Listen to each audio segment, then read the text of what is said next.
نحن اليوم تحت في الدورة الثانية عشرة لهذا اللحاق الذي ينظم تحت الرعاية السامية لصاحب الجلالة. هذه الدورة تعرف مشاركة أزيد من 11 جنسية، من بينها جنسية بلد قطر الممثلة بالشيخ عبد الله بن خليفة آل ثاني، وهو محب للمغرب ولهذا اللحاق خاصة. كما نعرف على أن هذا اللحاق التاريخي هو متواجد بالمغرب منذ سنة 1934، فتم إعادة إحيائه سنة 2010 لنصل إلى الدورة الثانية عشرة بسنة 2023. هذا اللحاق هو لحاق دولي يعرف بمثابة دورة عالمية، فهو يعتبر ثالث رالي عالمي بعد رالي مونتي كارلو.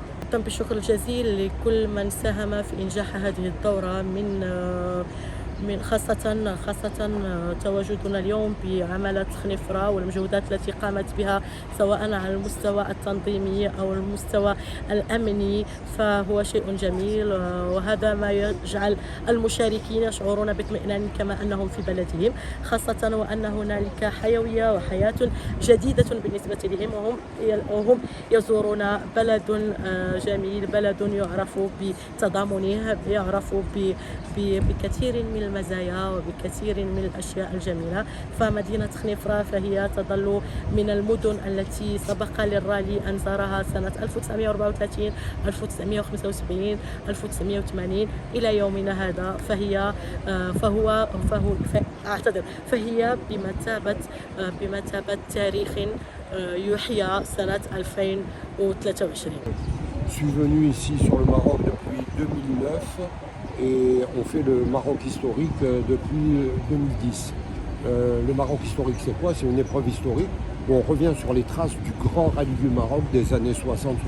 Il faut savoir que le Maroc était un des plus vieux rallyes du monde, 1934 au tout début. Et nous, on revient sur cette belle histoire. C'était le rallye de Sa Majesté le Roi Hassan II. C'était vraiment son rallye parce qu'il savait, il lui disait à chaque fois, mon pays est multiple. Et au travers de ce rallye-là, qui était un des plus grands rallyes du championnat du monde, il montrait aux télévisions du monde qui venaient à l'époque. À l'époque, il n'y avait qu'une chaîne. Oui. Une chaîne en Allemagne, une chaîne en France. Une chaîne au Maroc aussi. Oui, mais toute l'Europe et dans le monde entier, c'était comme ça.